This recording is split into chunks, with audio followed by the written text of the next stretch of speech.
पूजन करता हूं, इतना पाठ करता हूं, इतनी मालाएं देता हूं, लेकिन तब भी मेरी आपत्ति दूर नहीं होती है। बंधु, तुम्हारी भक्ति जो अभक्ष की वाणी से हो रही है, हिंसा की वाणी से हो रही है, इसलिए वह भक्ति भगवान की तुम्हारे पास आ नहीं पा रही है। समझो, क्या लिखते हो, क्या कहते हो? भगवान की पूजन करते हो, अपने को देखो ना, कोई नहीं देख रहा है, इसलिए वाणी जो निकलती है वह प्रवेश नहीं कर पा रही है। इसलिए कहा जाता है कि अभक्ष अपने घरों में मत आने दो, उसको अपने घर से दूर कर दो। मैं विद्वानों से कहना चाहता हूं, तुम भी अपने घरों से अभक्ष का सारी डालियां बाहर फेंक दो, जिन डलियों में रखा उनको बाहर फेंक दो।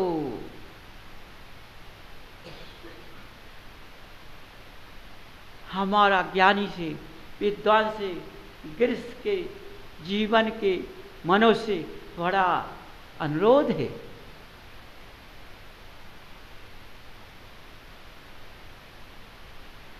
समझो, मैं घृणा के बस किसी से कुछ नहीं निकाल रहा हूं, मुझको किसी से कोई घृणा नहीं है, ये तो समय का खेल है। इसी समय के खेल को जगाने के लिए पारस ने अपना समय लाया है।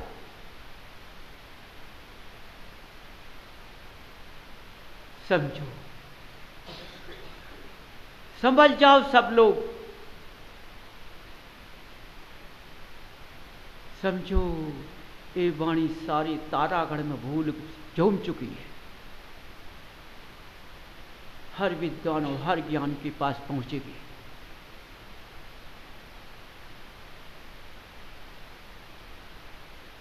समझो, अपने गृहस्थ जीवन के मनुष्यों को दिखाई देगा कि हम क्या कर रहे हैं, हम क्या खा रहे हैं।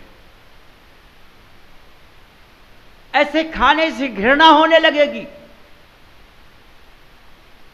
समझो, मैं उन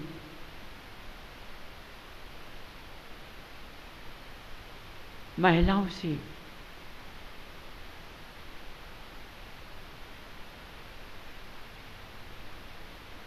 हर स्त्री से बड़ी विनय है कि अपने घरों में अभक्ष को मत बनाना, ये अपने हाथ दुर्गंध में मत डाल देना, अपने औलाद से, अपने बच्चे से प्रेम प्यार करना, मोह मत करना।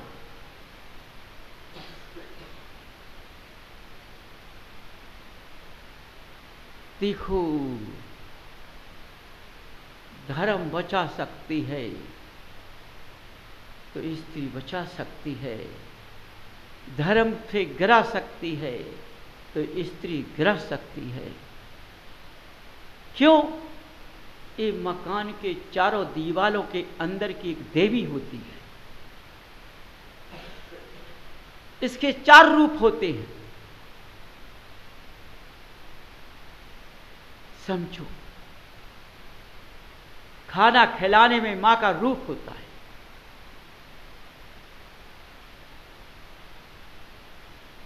समझे? चर्चा करने में सलाहकार बनती है,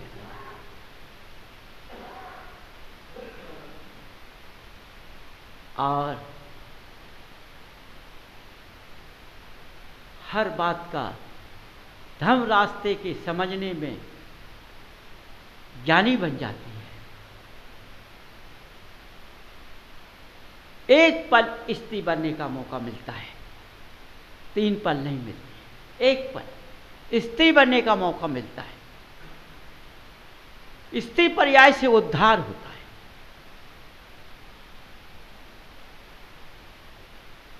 समझो, यदि स्त्री ने 4 रूप अपने रख लिए, यदि खाना परोसने में स्त्री का रूप रखा तो दोषी बन जाती है, सलाहकार बनने में स्त्री का रूप रखा दुश्मन बन जाती है, ज्ञान की धारा वाणी बहाने में स्त्री बन जाती है तो लज्जा को ले बैठती है। स्त्री के समय स्त्री बनती है, वो बात अलग है। बंधु, हर बात को समझो, हर बात को समझो, अपने ज्ञान को जगाओ, अपने कानों को खोलो, अपने दृष्टि को बदलो।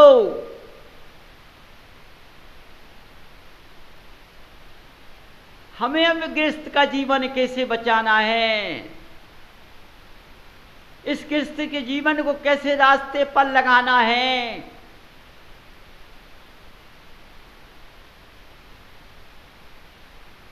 समझना तुमको है बंधु। समझो,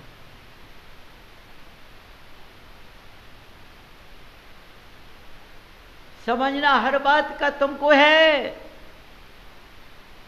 यदि तुमने हर बात को ना समझ पाया तो ठोकर कर चले जाओगे। समझिए,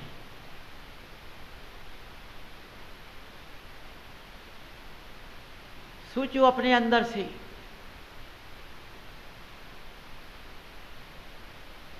पुरुष ने स्त्री को हर वक्त स्त्री का रूप माना तो दोष का भागी है। स्त्री ने अपने पति को दिन भर गुलाम बनाया तो दोषी है। चर्च चला जाता है। ज्ञान कहां से आएगा? उसने किसका दर्शन किया? किसी का नहीं किया है।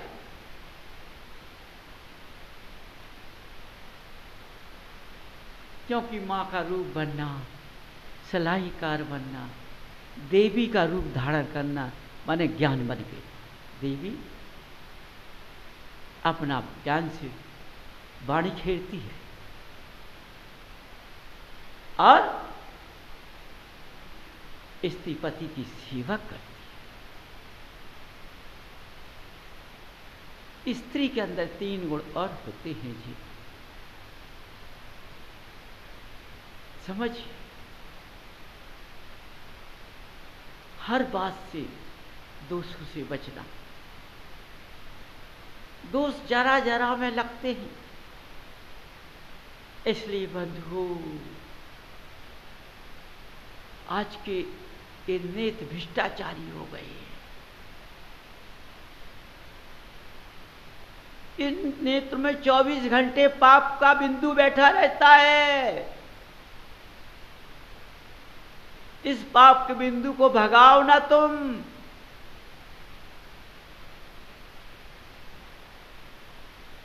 हमें भी दिन भर क्या बनना है, सोचो। जब हमको भोजन करना है, छोटा बन के करना है। अपने नेत्रों को भोजन पे लगाना है, 4 दीवारों को नहीं देखना है, छवि को नहीं देखना है।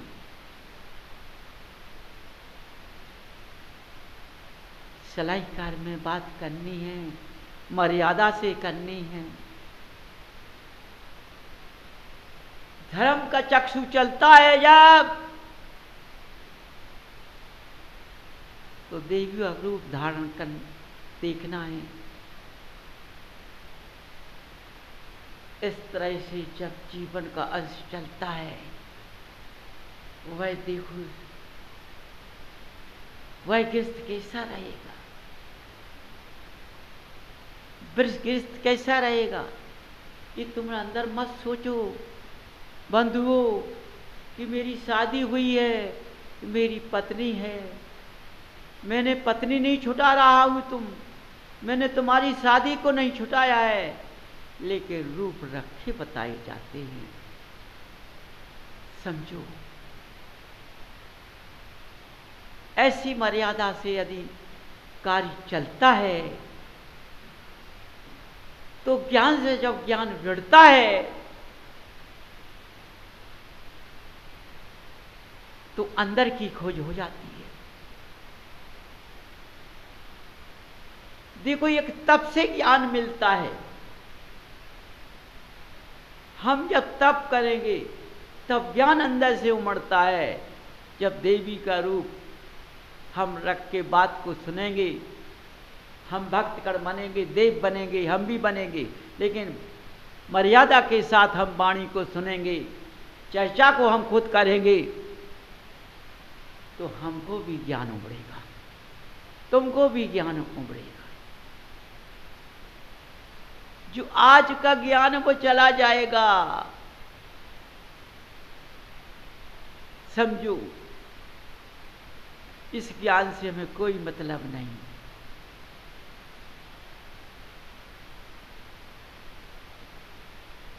देखो बंधु, रास्ता बहुत लंबी है, देखने में हल्की लगती है, लेकिन लंबी बहुत है। भगवान पास में देखते हैं, स्त्री पास में रहती है, लेकिन बंधुओं, स्त्री का बनना, पति का बनना बहुत मुश्किल है। 24 घंटे साथ में रहते हैं, चौबीस घंटे पुत्र पुत्रियां रहते हैं, एक पल इधर उधर नहीं होते हैं, लेकिन 24 घंटे में इसकी स्त्री और पुरुष की मर्यादा खंडित हो जाती है। माँ बेटी की मर्यादा खत्म हो जाती है, बच्ची की मर्यादा खत्म हो जाती है, रिश्ते खत्म हो जाते हैं, वाणी खत्म हो जाती है। बंधुओं, जब रिश्ते खत्म होते हैं, जब ऐसी वाणी निकलती तो रिश्ते खत्म होते हैं, तो वाणी खत्म हो जाती है। समझो, पल में टूटना, पल में बंधना। एक गांठ के टुकड़े रस्सी के लगते हैं तो ये हर जगह खटखटाते हैं। बोलो, ये गांठ कहाँ कहाँ नहीं आसेगी, कितनी गांठें इसमें लगी हुई हैं। ये रास्ता सही नहीं है, ये रिश्ता सही नहीं है। बंधुओं, तुमको मेरी बात अच्छी नहीं लग रही होगी, क्योंकि मैं अभी मोक्ष गया नहीं हूं। मैं मोक्ष जाता तो मोक्ष की बात करता। जो मोक्ष चले गए हैं आपके ज्ञानी, वो मोक्ष की बात करते हैं और लौट कर धरा पर आके वो तुमको समझा रहे हैं। लेकिन मैं इतना नहीं कर सकता हूं कि मोक्ष जाके लौट की धरा पर आ जाऊं। मैंने तो जो सुना है, जो नेत्रों से देखा है, देख रहा हूं, उसकी वाणी निकालता हूं। क्योंकि इस कर्म भूमि के अंदर चारों तरफ देख लो, आंख खोल कर देख लो, डंकी की चोट कहता हूं, कोई भी ज्ञानी हो, विद्वान हो, वृत्ति हो, तपी हो, गृहस्थ का जीवन हो, नारी या पुरुष हो, मादा हो, कोई अपने रास्ते से नहीं है। क्या करें?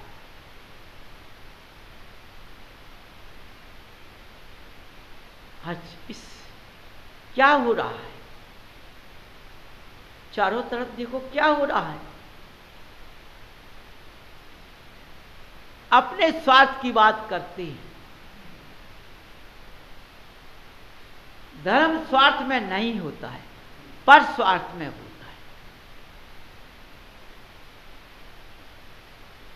पर स्वार्थ से स्वार्थ का जीवन उज्ज्वल में निकल जाता है। समझो,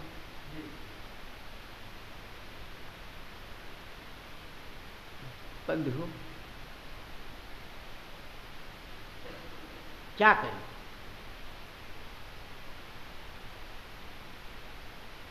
इस भरत क्षेत्र में आकर के चारों तरफ देखने से मैंने एक दिन पारस से कहा, पारस, तुम इस पंचम काल में इस भरत क्षेत्र की ओर तुम क्यों आए?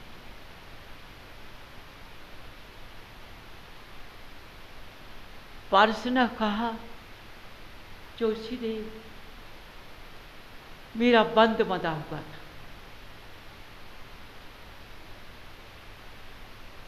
क्या करूं?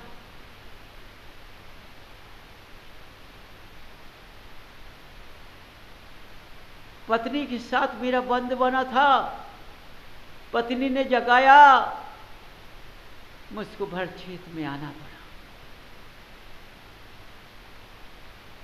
क्या मैं खुद देख रहा हूं,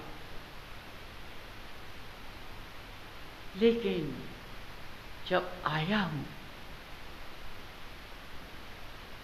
जहां तक होगा अधर्मवास में धर्म का अंश पहुंच जाएगा और अधर्म को भागना पड़ेगा। जोशी देव, इसी से मैं भरत क्षेत्र में पहुंचा हूं। ठीक है पारस, अच्छा है, लेकिन समय काल का दोष तो होता ही होता है। पारस ने कहा, हाँ जोशी देव, होता है, लेकिन कुछ भी हो,